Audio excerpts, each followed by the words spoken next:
Hello, this is Bobby Concrite from, um, yes, yes, Bobby Concrite. We got Keith, the Wonder Boy. Keith, huh? Huh? Keith. We got Keith here. And Keith, let me tell you, first of all, thank you. This is Men on Pause. And yeah, Men on Pause. Now, this is what the show about. It's simple. Men taking a pause to talk about real stuff that's going on in our lives, like in relationships or with the children, in the church, wherever, like life, just like period. Now, I'm gonna warn y'all right now. Keith is raw. Keith raw. He just raw. I'm letting y'all know I'm raw too, but not Keith. There's a whole next. He raw. So we're gonna talk about something really crazy. So check this out, Keith. So the topic today was about men being tired or you're trying. That you tried, but you're tired, man, in relationships, man. And this is true. Like getting in these relationships and then stuff get toxic and crazy and you're trying to figure out, whoa, why? Why is it just everybody losing their minds, man? And people cussing and fussing and something you said, you said you didn't say it, you did mean it, didn't mean it, I don't know. And then you call yourself trying in these relationships to make sense of this stuff.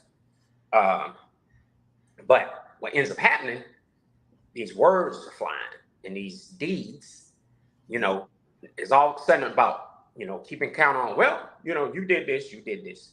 You did this, you did this. And stuff just get did and undone and people lose their minds. And so that's what I want to talk about today, man. I want to talk about that. And just real quick, man. I mean, Keith, you've been married before? You've been married. Definitely. I guess it's a matter of which marriage. Um, What you say, man? You said which one? Guess I tried a couple of times and got tired. But Okay. Mm-hmm. with all due respect, they were both good people in their own rights. I always say that a relationship is entering a relationship rather is just like going for a job interview, and you don't hear nobody going to a job interview saying that. Well, sometimes I procrastinate. Sometimes I like to come to work late, and I like to add an extra 30 minutes to my lunch break if possible, because I'm used to having long lunches. They're going to go with all the right wordings, all the good qualities about themselves, and I believe that relationships would be more stronger. They would be more prosperous if you went in as an open book. That's what I always like to say. I like to talk about not just my good qualities, but my negatives as well, because I believe that if you go in like an open book, it gives the other person an opportunity to say, yeah, this is something I think I can deal with, or this is something I can't deal with. But when you're not being open about all the true qualities of yourself, then it's like once the relationship gets going, the other person is like in a position where they got to start finding out pieces and bits along the way. And now here it is, I'm stuck in a committed relationship where I'm now eventually seeing things that I'm not really with. Yeah, yeah. You know? So, And I always say this: the lies we tell, because that's what happens. It's like you're in it, and sometimes we'll say, I'm in it to win it. Yeah, okay.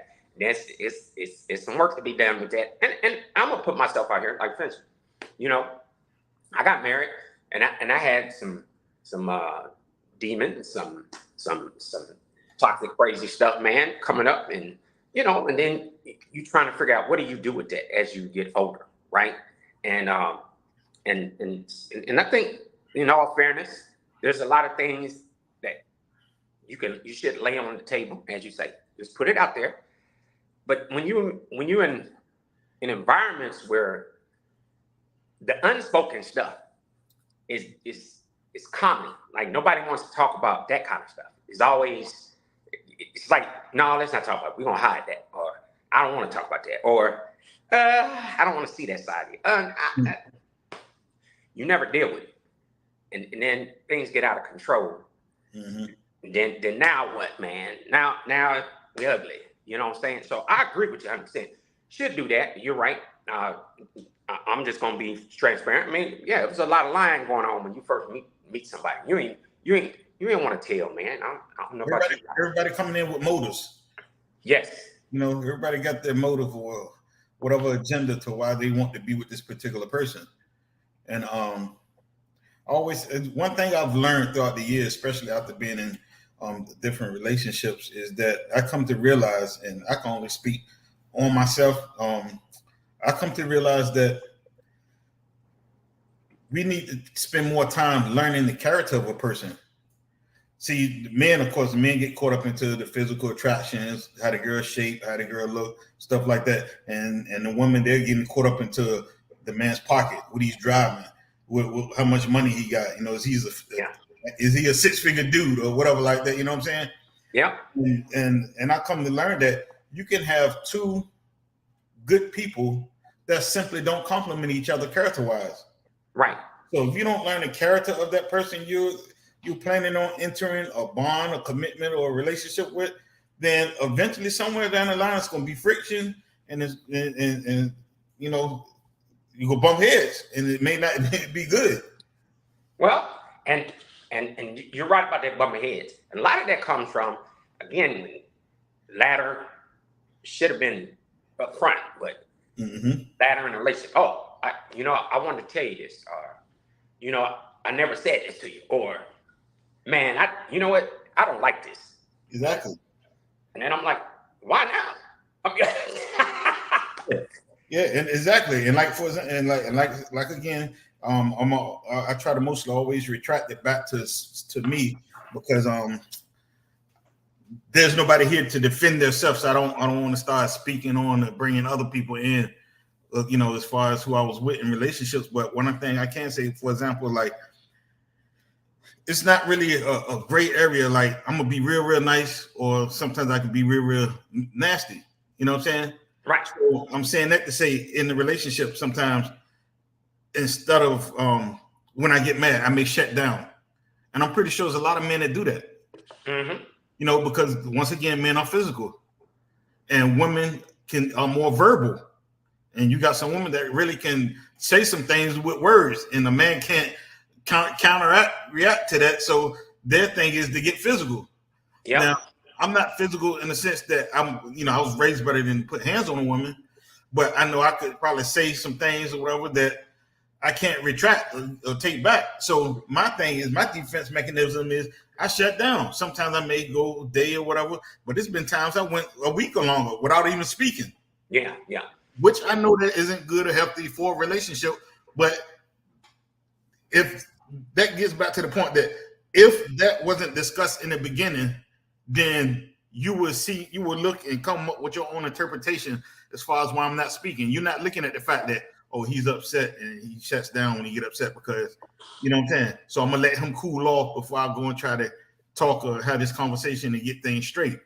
You see what I'm saying? Right. Yeah. How some men are. When men shut down, it's an issue. It's common sense, you know what I'm saying? It's an issue. But they're just, sometimes women look at it and be like, well, he shut down, he ain't talking, he must be seeing somebody else, he must be effing somebody else and stuff like, you know what I'm saying? And that's really not the issue. A lot of times men that shut down, they shut down because they really care. Right. They care enough to not disrespect you in a way that they know that they could. So they close down and don't say nothing at all. Yeah.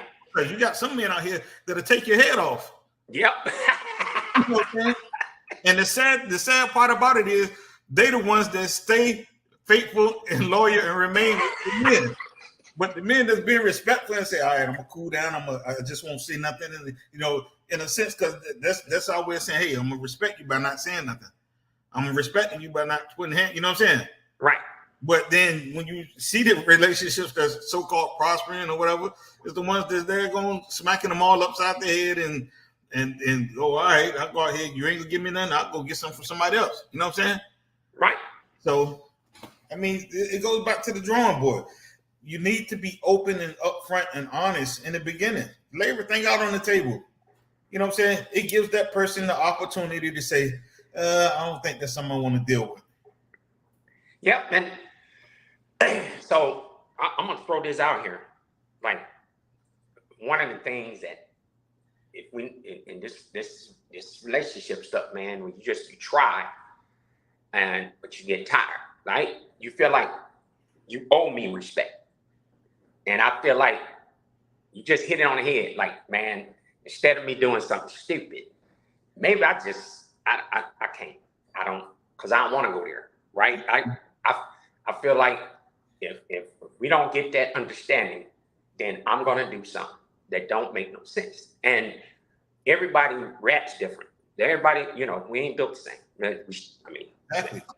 So I think that first thing you just brought up is you're correct. Like, that can become real toxic if we don't get that understanding. Like, probably it's just best I just leave you alone and just go away, because I don't want to do nothing crazy. I really don't. And which goes to my next thing based on something you just said. And here's the deal. It's one of those things in life where it's like buying this car, right? Mm-hmm. And then it's new, it smells great, and truck, whatever, and it's fun. And then after a while, you get tired of it because you done used it up. And I think in relationships, we gotta be careful with that, right? We'll just do things, and the gas runs out, and we don't have real conversations about why the gas run out. So then I'm sitting here thinking, oh, it's you. No, it's you. And then add friends to the mix, add your buddies, add church people, add this, add it. And then everybody got opinion, like they side our quarterbacks, and you should do this, you should do this. You ain't gonna stand a chance in that relationship. Well, you're definitely not. You can't, because so one, I'm competing to complete you, and I ain't doing it. Mm-hmm. You know what I'm saying? Like, why am I competing with these people that's around? I don't need to, and that's crazy. And then I deplete myself to complete you, and that's crazy. And it took me a while. It's like I was reading this, and I told somebody this. It's 5 stages of this transitioning of a toxic relationship, and anger was one of them. And I had to remind myself, I was like, man, when I got to that stage, man, I was just, any little trigger switch, and it was on. And I'm now at a point where, I'm at a church now, and I'm one of the leaders of the church, right? And so one of the things the last 3-4 weeks, God been, really getting me on is, okay, listen, you in this relationship right now where y'all in transition, separate, and we talking divorce. And then I'm like, okay. And I've had to isolate myself, just work at the church, just go fishing, do like you said, man, just sit down, just be quiet. And I'm finding out about myself. And it's one of those things where you just start realizing, okay, you're right, I'm different than you. I don't want to do nothing crazy. And I'm trying, I don't want to hear no past stuff. That's another thing. I think we just do each other disservice. Keep bringing past stuff up. And if it don't move the needle, it don't pay bills, and it ain't got no concrete to it, it shouldn't be discussed. Honestly, why we talking about this stuff? Why you bring it up? It's not going to change nothing. It ain't going to make nobody better. And I believe that comes from when we hurt. I heard somebody say, hurt people break people, or they hurt them. And hurt people. Yeah. And that's crazy. I'm just like, wow. But I'm gonna ask you this, like, so when you're in a toxic relationship, and I'm asking you how do you handle this? But there's some of the behaviors that you crossing the line, right? Because I've been reading up on this. Like any kind of abuse, be it physical, emotional, verbal, or financial, other signs are subtle, like they're there. So there's like multiple ways you can be abusive to each other, right? So for you, like when you hit that point when those kind of things are surfacing, I mean, what do you do to try to, I mean, what do you do to just not have that? I've learned to I don't want to say close it. Well, I learned to pull to myself. First of all, you got to shut everything and everyone out from around you, because sometimes you can't hear and think clearly with a lot of different things going on around you. That's what people coming in your ear, stuff like that. Some people, to those that have relationships with God, I would say, meditate, talk with God, see what God says. To those that don't, still, it gets to a place where, and this would really help me. It gets to a place where you have to learn how to be secure in who you are. When you're secure in who you are, and you know that you've done right by that person, you've done everything as a man to do, and a lot of times people are trying to discredit you because you can't do things on a level that they want you to do things on. Don't Wow. in a man. You may be providing, paying bills, keeping a roof over their head, keeping food in the house, but they got a problem because you're not able to provide them with a Range or a Lex or a $1 million home. You got a decent home over their head, but it's not what they want.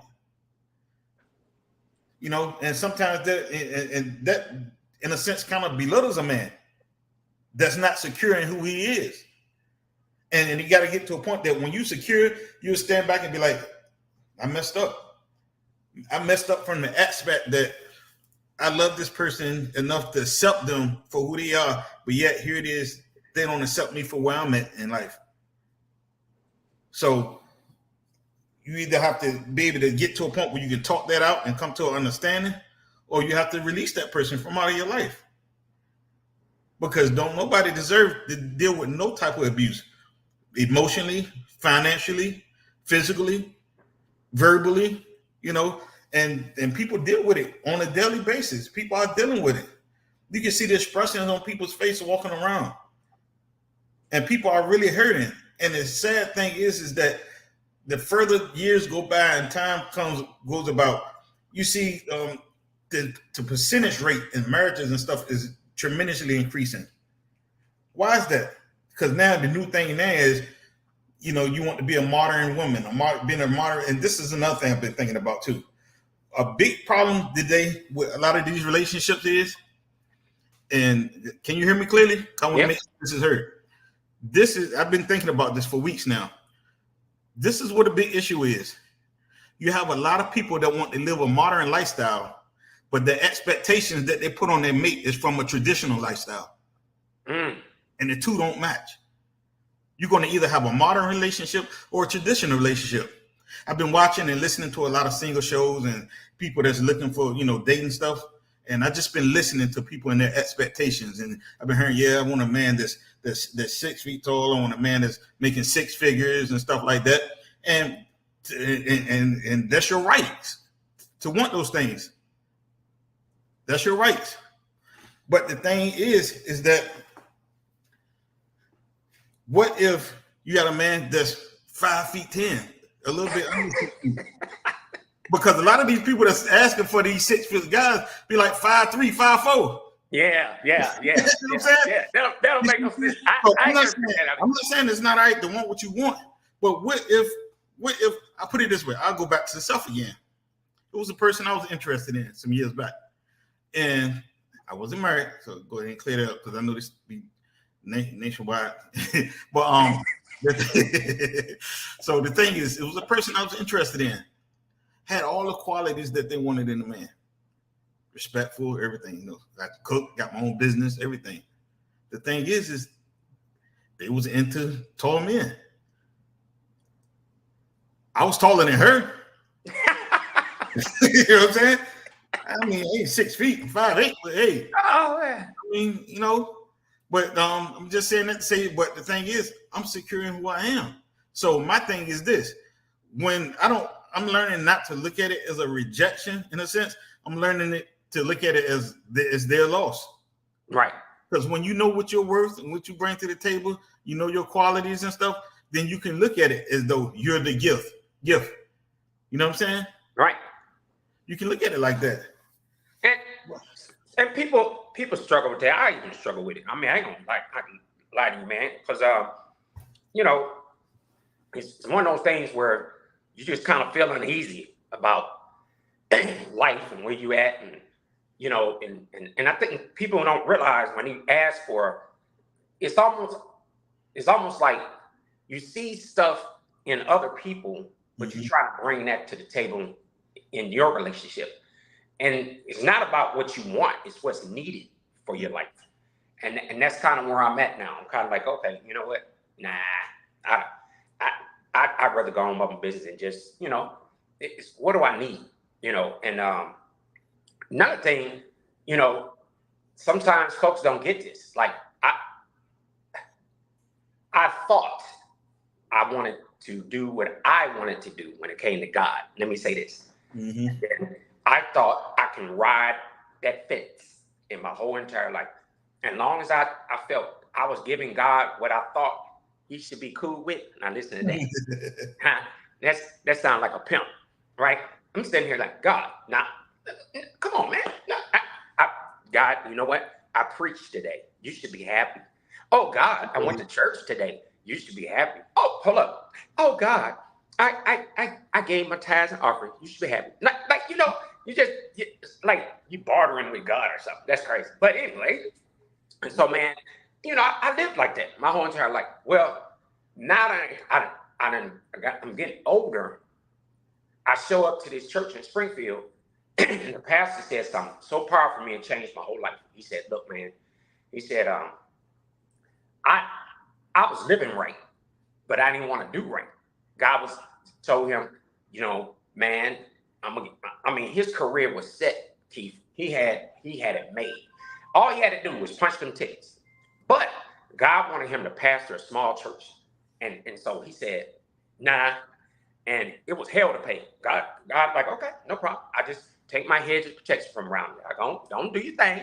And then if you don't want to do what I put you here for, that's on you. And I'm starting to learn that. Now, one of the things that he taught me about, he said, oh, you was doing all this stuff. I said, but I thought I was doing God a favor. But now, Keith, I started to realize, man, in the last week or so, I had to really ask God to forgive me. Like I had to apologize as a man, because what I learned, I got to go all the way live with God.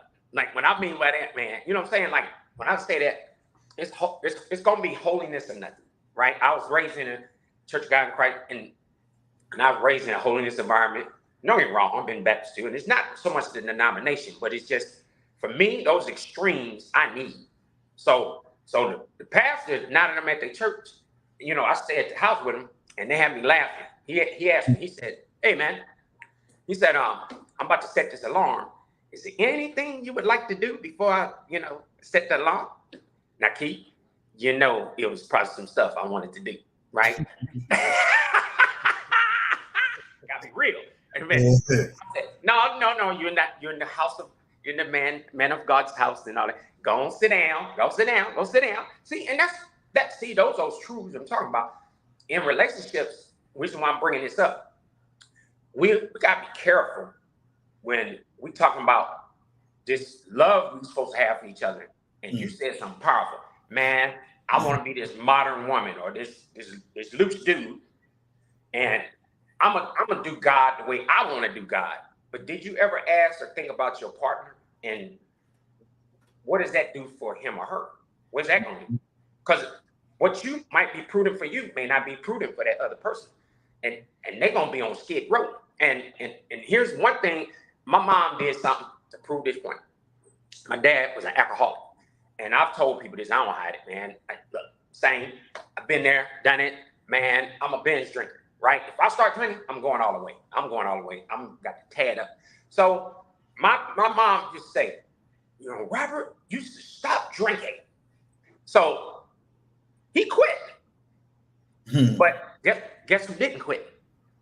She didn't. So he said, I'll never forget this. He said, Lou, he said, you told me to stop drinking. I thought you stopped too. So I don't drink. She said, I don't have an alcohol problem. You do. Huh? See, that's my point. See, no. I tell you what, you can have that. And so we need. I'm glad you brought up what you brought up, man. We got to think about that. Like what we want in a relationship and what we need. That's two different things. And I think sometimes we just entice each other in relationships to do some dumb stuff, just straight stupid. You know, we're in a selfish generation, really. The reason I say that is because I had an opportunity to grow up in a household under my great grandparents. So those things that I seen in their relationship that I idolized and that I held on to as I got older, as far as what I wanted in a relationship, even though it's been hard to achieve. And the reason I say that is because the average person now goes into a relationship thinking about what they can get out of it, more so than thinking about what can I do to add value or enhance this relationship. Mm-hmm. If you go into a relationship thinking about what you can do for that person, and they come in thinking about what they can do for you, that can be a beautiful thing. Yeah. But when everybody already got their mindset on, oh shoot, I'm gonna milk this cow, I'm gonna get what I can get out of this nigga, or he going there and say, oh my God, I'm gonna turn her back out, boy, until when she get old, wrinkle and fall off, then I just had to dip and go find somebody else, or whatever the case may be, you know what I'm saying? Or I'm gonna milk him for whatever I can get out of him, and you know what I'm saying? And if the bank drop, I'm gonna go to another one, you know. And it ain't like that, you know. It should be where you coming together to build one another, you know.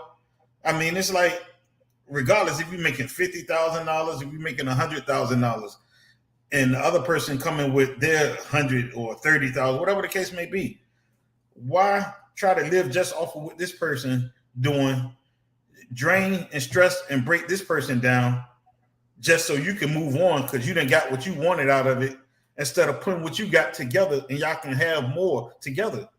Yeah. To me, that seems like, I mean, that don't even have to be scripture. That's general common sense.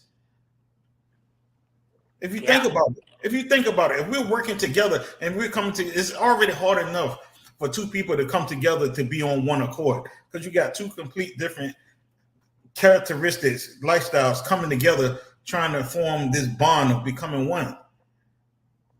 Wow. But you know what I'm saying? But now here it is. And it goes back to what I was saying at first. You want to live a modern lifestyle. So, and the reason I say that, because now and I'm just going by the percentage, not saying that all women are like this. I want to clarify that. Not saying that all that are like this, but the majority that I have been hearing lately is I want to work. I want him to pay all the bills. I don't want to have to be coming home cooking, cleaning, this and that. I mean, well, what are you there for? Basically, you're an adult child, really. That's what it sounds like. I mean, because my thing is this. If I got it, and I've done it, I paid the bills, the bulk of the bills, and paid car notes and stuff like that. And I love to cook, so I never looked at being able to come home and have my, it'd be nice if I could come home and have dinner ready, but I never looked at that because that was an area that I knew how to do anyway. You know what I'm saying? That's one thing I can say. My mom taught me when I was younger how to cook, how to separate clothes, do laundry and stuff like that, because she said it wasn't guaranteed that you was going to be married and have somebody there for you or that's going to take care of you. So I'm glad that my mom instilled those values in me, that I know how to do those things. I can take it. I don't have to depend on nobody. You know what I'm saying? Right. But at the end of the day, that's what we were created for. You know what I'm saying? It's not that the man is just simply dominant over women. It's just once again, it's like a job. And everybody, my position doesn't mean I'm more greater than you. We just got different positions. Right. You play your position, I play mine. Yeah. Or we work in the same position, we coming together as one to still create something, you know? But this is just, I don't know, it's crazy, man. Yeah, I was reading this quote by Dr. Jane Greer. She said this: if anyone in a relationship make you feel like no matter what you're doing, it always seems to be the wrong thing, that's a red flag. And that's so true. Mm-hmm. And it's like you said, we in a relationship. So how in the world can we can we work together, man? I mean, and it's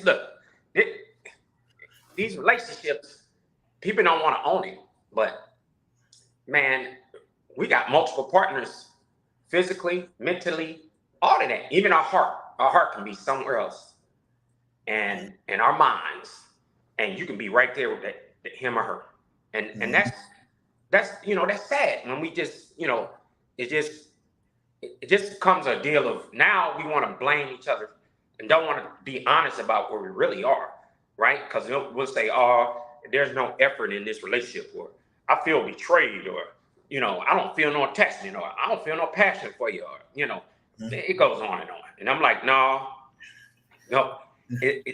So we always got to find something wrong. So that's the first thing that I want to throw out there, so me and you can talk about. Like, I feel a big portion of that comes because they never detoxed themselves from their previous relationship.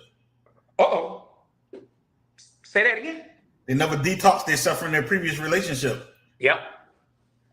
It's one thing as a younger person, I've jumped out of relationships from one relationship to another. As I gotten older, I learned that I had to take at least 6 months to a year to myself just to gather myself back together from my, from my past relationships, because I said if I was going to enter another relationship, I didn't want to bring that mess, that basically that luggage in from the previous relationship. I wanted a whole new suitcase full of new luggage, new clothes, if I was coming into another relationship.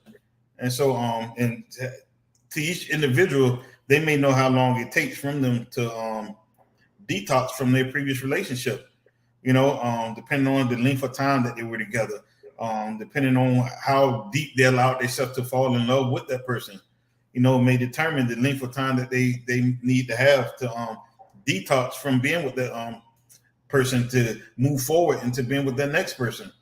So, that's and one big thing that I will say that help when you get to a place that you can be secure in who you are. And another thing too, and not depend on someone else for your happiness. Each individual is responsible for their own happiness. You need to learn how to enjoy yourself. I will go sit at a restaurant by myself and enjoy myself. I get on my phone and be playing a game on my phone and act like I'm dealing with some business. I go sit in a movie theater. I wait to during the daytime when people are working in school. I go to movie theater and sit in there and act like I'm in my man cave or something.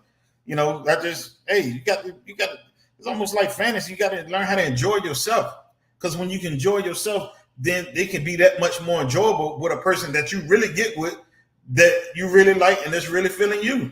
Right, and those things you just talked about. Those become support systems, because you're right. Like, I love fishing. I'm about to start hunting and all this crazy stuff. And I'm finding myself saying, nah, I don't want to spend my time being criticized. Like, I just don't. I'll tell you what I'd rather spend my time is learning who I really am in God, or as a man, and do that stuff you're talking about, and chill out and just just chill out. Because man, that if you don't have those things, you're torturing yourself. Like, you never get out and do so. So somebody was talking to me the other day, and they said, man, you always going somewhere. You always, yeah. I'm always having fun. I do. And especially recently, I'm like, no, I want to enjoy my life. I'm getting older. Like, I got less days ahead of me. So why I'm gonna sit up here and just be miserable? I don't want to do that. And so you're right. So I just say, nope. And then here's my next thing I'm gonna throw out here, which goes along with what you just said, right? If we don't do those things, then we strip away our self-esteem. And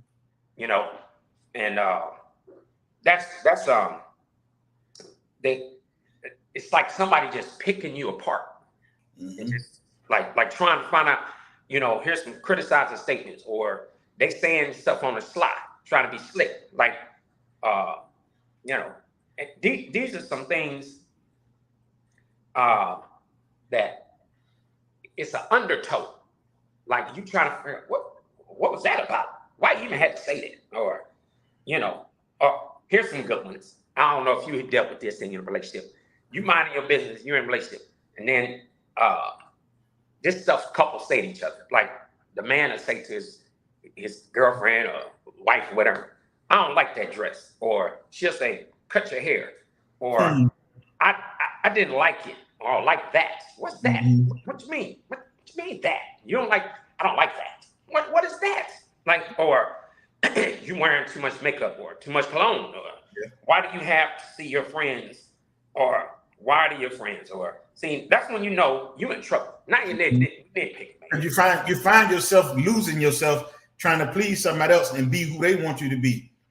Man, I done got so daggone twisted up with, oh, you should let your hair grow. I like your curls in your hair. Oh, I like a person with their hair cut close. Why don't you grow your beard out? No, you look better with your goatee. You should have a clean face. So you find you're hearing these little things, and next thing you know, you got a half a beard, half a haircut. you done did everything trying to please this daggone person, and you done got lost. Yeah. Well, yeah. I mean, it can be crazy. It's a roller coaster, man. Yeah. And then you sitting up here, I don't even know no more. I'm like, I just go bald, man. I don't care. I don't know. Yeah, that's nuts. You know what? Even I had expressed this to somebody. Like, I'm a music guy, right? I'm a musician, right? So I love concerts. I like going to concerts. I like all genres of music, right? And just recently, me and this other person was talking about, hey man, so and so passed away, so and so passed away. So all the old music greats are passing, like they dying, right? So I said, well, man, I'm trying to get it in where I can fit in as much as I possibly can, because I said, man, you never know. So I'm bringing this up. So I went to this concert in Iowa with Herbie Hancock, man. Herbie Hancock, and he had his board horn player with him, and he had the old cats that on bass and guitar that's always been with him. And then he had a 24-year drummer, right? So 82 years old, right? That cat was rocking it, right? He rocking it. But this is when I knew that, man, you better get a grip. Man, them folks in there, now I'm not being prejudiced, people, but it was mainly Caucasian and Hispanics in it, right? And a few of us. But one thing I learned about them Caucasian people, man, and them Hispanics, a lot of them can't dance. They don't care. We the only ones trying to walk up in there like a pimp, hot style and profile. Beat with everything and all of that. All that, man. They don't care. They'll be all off beat. Yeah.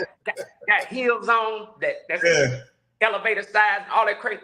And man, them other cats, they got sandals and whatever. They don't care. And they just dancing and enjoy. I said, go. See? And I tried my best not to laugh so hard. I seen a couple dancing fast to a slow song. I was like, what girl is this right here? They don't care. They don't care, man. The thing is, at the end of the day, they were enjoying each other. Yeah. Who was carrying on as though want to care in the world. It's something when you can be in a crowd and be with somebody to the point that the crowd don't even exist. Yeah. They don't care. I said, okay, I got it. And even recently, I've been going and stuff. Like, even when I go fishing and stuff like that, I run into some cats and I ask them, hey, how you doing? And we could chopping it up. And then they like, oh, I'm just rolling through. And I said, and doing what? Whatever I want to do. And then they got their woman with a man, and and she's just like, oh yeah, I don't care. I mean, they kill it. And I'm like, wow. That's the key. The key is being able to live your life at your terms, how you want to. Because at the end of the day, you have to deal with the decisions of the consequences. You have to deal with the consequences of whatever come along with your choices. Good or bad. They can be bad, they can be good. But nobody has to deal with those things but you. So it's best that you live your life. The thing is, we don't realize that we lose the most valuable thing in life, and it's not money. Right. It's time, because that's the one thing that we cannot get back. And we'll get so caught up into other people and trying to please other people and trying to do what other people expect of us, living according to their expectations. That time then flown past, and next thing you know, you're looking around like, hey, where the time done gone at? Yeah. Yeah. And that's, you know, it kind of reminds me where there's clearly an imbalance of power in a relationship when it's like that. Like it's something imbalanced because, you know, like you said, we two different people, but we should be working together. It's like a merger. It's two companies coming together, man. Merging And together. yeah. Two companies. Like and But and if you don't learn the background of that company that you're merging with, your expectations is like you don't know what to expect. yeah. You don't know what the history is. That's why it goes back to what we started off with, being an open book, putting it out there. Hey, these are the things I had issues with. These are the things I'm good in. Because at the end of the day, your partner, whether it's in business, whether it's in relationship, may complement the areas that you're weak in. Yeah. But you won't know if you don't put it out there.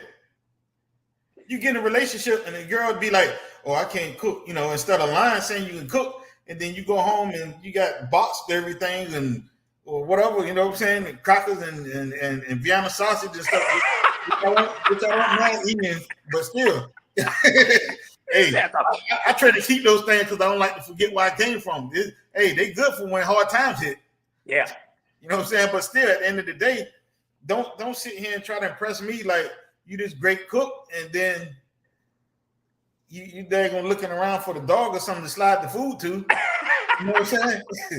Hey, I'm good in that area. I don't mind cooking. Some days, if I'm too tired to cook, then hey, we can order out or go out or something. But still, you know, but it comes with and one big thing, and you heard a lot of women say this: communication, which they are right. Yeah. Some men, like I said, and once again, I won't say all. Some men lack when it comes to communication. So, you know, it needs, a lot of things need to just simply be, a lot of things could have been avoided if communication was involved. A lot of things, a lot of marriages could have been saved. You know what I'm saying? A lot of heartaches could have been avoided if communication was involved. Yeah, and it's really a form of self-care when you can, you know, really just say, okay, you know what, I'm gonna communicate this, and I may need to just step back for a little bit and just take a break because I don't want to, because it don't do no good to say stuff. Yeah, exactly. You know what I'm saying? And then you still want to get this close quarter combat stuff, man. Nah, that is okay. And let me put this out there because you just reminded me of something too. In communication, it has to be reciprocated. One talking while the other one is actually listening. Not one talking and the other one waiting to respond. They get their point across, not to respond to what you just shared with them. Because a lot of times in communication, a lot of times people already be on the defense and they're waiting for you to be quiet just so they can respond. They're not waiting to respond to what you're saying an issue is with you. They're waiting to respond because they're on the defensive end and they're ready to tell you more things about what you done wrong or what they don't like. You see what I'm saying? Right. Saying, oh, well, I didn't realize you saw it like that, or I didn't realize you felt that way, or, you know, what is it that we can do to change this around? Oh, no, you felt like that because you this and that. And you is always, you know, pointing the finger at you instead of saying, all right, what can I do to make you feel, you know, more better in this area, or you know what I'm saying? And right. It should be reciprocated. Same both ways, you know. Yeah. And I know you just said something. It's almost like I'm gonna see what you say. Then I'm gonna, if I feel like I need to, I'm gonna say something to fire on you. Mm-hmm. Because they don't want to accept accountability. Right. Yeah, that's low class. We shouldn't be doing that. That's why, again, that's my new mantra. If it ain't moving the needle, it ain't paying bills, man. It ain't pouring no concrete. Now, for you out there, you want to know what that is. Pouring concrete means that you got your life together, your retirement, all that stuff. You get to go. Your business is your everyday stuff, and moving needles means things that don't matter in life. Don't mess with it. It ain't even worth it, man. Because it's like, for what? Like, what? It's a waste of time. And what I'm learning too is that God will hand us things that needs to be or given to somebody else, and we're holding on to it because we're scared of what? We're afraid of what? I'm guilty of that, right? So now I'm at a point, no, I don't care. I ain't got nothing to lose. I'm good. And move on. And I just want to enjoy life, man. And we got to get to that point where, you know what? It is what it is. I'm good. I just, I'm shocked and appalled too. I'm seeing a lot of these young folks, like when we was coming up, we did things because we was hungry. And I'm going to tell you, Keith, where I'm going with this, right? I didn't go fishing because I like fishing. When I came up, we went fishing because we was hungry. Or we hunted because we was hungry. Or we had a garden because we was hungry. We did things, everything pretty much, and when I was coming up, it had meaning. Like it had purpose, it had intent. And nowadays, it's like, we done taught like these young cats, they don't even know why they're here on. They don't even know why they're on the planet. Even in relationships, it's like, we in this relationship. What we in this relationship for? What we doing? What they just, I heard somebody tell me, which shocked me, but this guy said, "Yeah, I got married again," and I said, "Oh, wow!" And I thought he was gonna say because something meaningful, and he said, "Nah, man." He said, "I ain't had no retirement plan, so I just married her." And I said, "Whoa!" I said, "Nah, I'm done. No, yeah, old head." You married somebody you think would die before him? Yeah, like what did he just sit there with his mouth? I'm like, no. Goes back to motives. People jump into relationships because of motives. Yeah. I said, "You can have that, bro." And then he said, "What about you?" I said, "Oh, I'm good. I don't care." I said, "But I'm not doing it for that reason. That is not gonna happen." And even when I tell people, "Look, I'm one and done." Now, when I say that, people be like, "What do you mean by that?" My point is, you said something earlier makes sense. I'm not gonna go into another relationship with somebody else, and I ain't got my stuff together.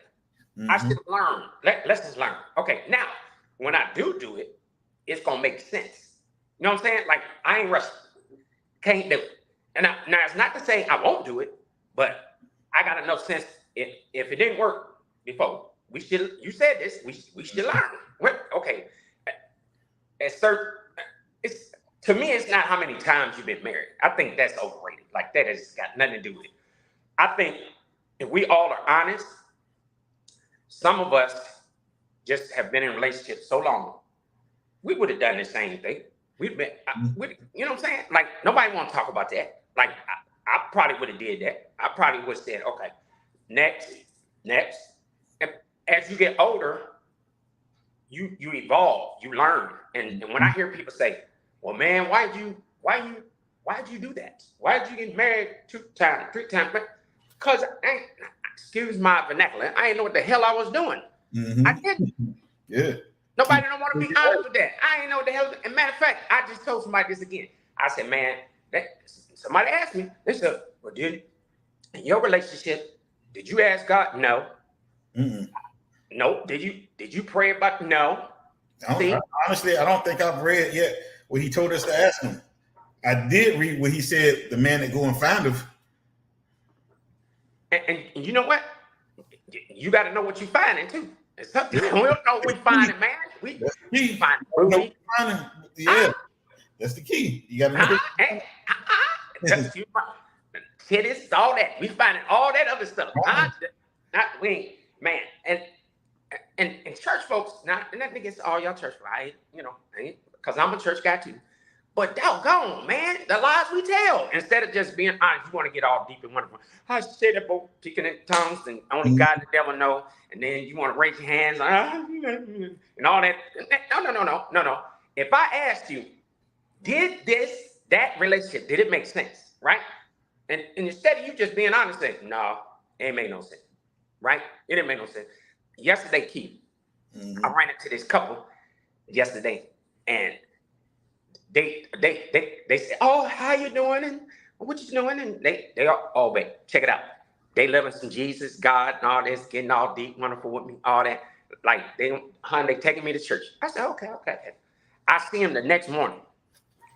And man, I smelled some hood rat coming out of somebody. Huh? It wasn't right, Keith. I said, wait a minute, hold up. Now, wait a minute. Y'all was, praise God over him. He's my, and God brought him, and it's now we love each other. And it ain't even 24 hours, man. It's maybe 6, 7. Y'all at it already? I said, I'm done. I'm done. See how we do? See how we do, Keith? And then we want to be honest, man. It's just, so that's why I brought that up. Like, people need to, like you said, you got to communicate, like, what's for real. Like, just say it. Like, man, you know what? I probably jacked that up, or, man, that ain't make no sense, or, you know what? I don't know. And then sit down and tell people the truth. My son said something to me that really just got to me. He said, Dad, you know what? It's funny. He said, man, I hate going to these men's conferences and these couples things and all that. I said, wait, whoa, why? Why? He said, because they be lying. He said, we be in these church retreat stuff, and then they want to, just make it go away. And praise Jesus and all that, and hold hands and blow out 3 candles and go flush the toilet 4 times and jump over the benches. I dealt with all that early in my lifetime. That's why I dealt with that earlier, years earlier. That's why I don't want to say I stay away.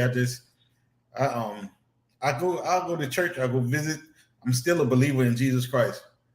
It's just that I got away from all the religious things because I believe that it's a personal relationship. You know what I'm saying? And I always tell people this. I say, just like you as a human parent, you may have multiple children, and even though you may deal with them differently, you love all of them the same. You deal with them differently because they have different characteristics. Same thing God does with us. So you can't put on me what God has on you. You can't say you're a heathen or you're going to hell because you don't this and that go to church. You know what I'm saying? Because we the people are the church. And I'm not saying this, for the discouraged folks from going to church, but I look at church as like a gas station. So you need to know what type of car you are, because some cars require fueling more than others. Right. Some cars can only handle premium, some can handle unleaded, some super, or whatever the case may be. But that's between you and God. You need to know yourself and where you're at. Like I say, forsake not the fellowship. That's the simple thing that we're going for: the gathering, the fellowship, the uplift, the encourage, so we can be fueled up to make it throughout the next week. Not for building funds, not for all this other kind of stuff, not for the be told what we need to be done in our marriage. Because at the end of the day, if you establish a relationship with God, you will learn what you need to do. Mm-hmm. If you establish a relationship with God, you already know that you're blessed and you're going to be blessed. I don't have to buy a handkerchief from you or get some water that you got from Uncle Paul. In the bottle and sprinkle and all that to be blessed. God already prepared me to be blessed. You know what I'm saying? What you say? Yeah, you're paying building funds for a building you ain't seen yet. Hopefully your grandchild or somebody see it. But wow. But yeah, I mean, and I've been through all of that. The love offerings and all this other kind of stuff that they rape and rob you for. And people, you can take it however they want to take it, but at the end of the day, man. The truth of the matter is churches are hurting a lot of more people than it is helping. Because the ministry starts at home, and I'm constantly being pulled to be at church for this event, for that, for this rehearsal, for that practice. If I'm working 5, 6, 7 days a week, and then I got to come home and go straight to the church, where's the ministry beginning at home? Wow. I'm trying to minister to my wife, to my kids, to my family, to myself. When does that time kick in at? Wow. And so, I mean, we really need to stop playing games with people and teach people how to establish a personal relationship themselves with God. Wow. And how to learn to love the way God desired us to love. How to have faith according to God's word. Because it says it's given to man different, there are different measures of faith, different levels. So everybody don't have that same level of faith. So don't discredit this person because they may not can give as much as this other person can. They can't give, but their faith level isn't there. But the minute you call $1,000 contributing line, you done daggone lost a lot of people right there because now they're burdened with the fact that they love God so much. That's one of the deepest things that hurt me when I first got to church. the love I had for God, I ain't gonna say had, I still have love for God strongly. But one of the most discouraging things was that when I was in the streets making money, and I got involved in church, and I wasn't making money at the time no more. I fell off, came to church, basically broke. And they started calling these lines $100 line to this and that. And I'm sitting here looking at the money I used to have serving the devil. And now here it is, I'm serving God and I don't have the money to give him. And then you're seeing the people get up with their chest out, you know what I'm saying? Yeah. Popping these, you know what I'm saying? Do you know how that make them, you know what I'm saying? I thought that was something that's supposed to have been done in secret. And it's still on the topic of relationship because they rather establish a relationship with the pastor than having a personal relationship with God and getting to learn God and letting God direct them instead of the pastor directing them. That was done the way in the Old Testament when you had to go to the Pope or the priest. You see what I'm saying? That was Jesus coming for the veil being torn so we have access to God on our own. So why are people still relying more on the pastors, the more on one of my marriages I got, and me and my kid's wife, we're good friends. But I will say this. I always said that marriage was more of an arrangement because at the time I wasn't as close with God, and people prophesied saying that that's who I was supposed to marry. Wow. And because our love for God and wanting to do what was right, we married because we thought that we was honoring God. We was friends. And now we're still friends. But the thing is that I wasn't the man that found her for wife. I knew I wasn't the type of man that she wanted. She was into more of the athletic type dudes, which you can clearly see that ain't me. You know, I was more into the LL Cool J type girls, the around the way girls.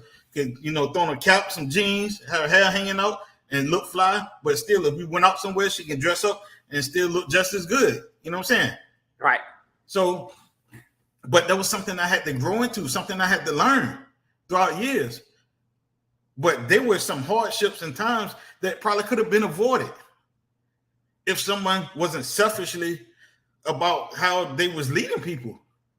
Or, you know, I only want to say that because sometimes a lot of people doing things out of ignorance and not aware. They think they actually think they're right. Mm-hmm. Okay. So, but that's another topic right there. You know what I'm saying? As far as too in depth with this church stuff, because you get kind of emotional about that because a lot of my life was dictated behind following church folks. Woo! Instead of following God. And so now it's kind of like a personal chip right now.